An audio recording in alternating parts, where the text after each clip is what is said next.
এই দেখো তেল গরম হচ্ছে আর আমি কি ভাজছি দেখো এইগুলো।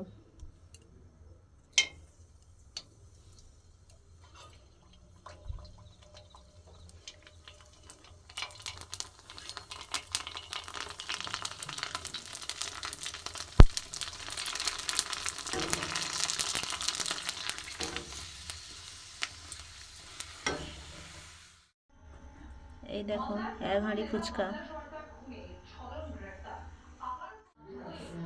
এখানে দেখো এইখানে ফুচকার কিছু জিনিস আর বাকি ফুচকার কি হচ্ছে তোমাদের একটু পরে আমি দেখাচ্ছি। স্টল বানিয়ে দেওয়ার পরও জোর করে সৈকত সরণির জবরদখল করছে হকাররা। সমস্যা পর্যটক থেকে স্থায়ী ব্যবসায়ীরা। কোথাও মাছ ভাজা, কোথাও ঝিনুক সংক্রমণ। অধিকাংশ হাসপাতালে উপচে পড়া ভিড়, ইনফ্লুয়েঞ্জার মতো উপসর্গ অধিকাংশ রোগী। আমরা এই বিষয়টা বিস্তারিত জানবো নিউজরুম থেকে। আমাদের সঙ্গে আমাদের প্রতিনিধি রয়েছেন সব্যসাচী চক্রবর্তী। সব্যসাচী, এত ভিড় দেখা যাচ্ছে হাসপাতালগুলোতে একই রকম চেনা ছবি। তখন তুমি চালিয়ে দাদা বেলা বাটি থালে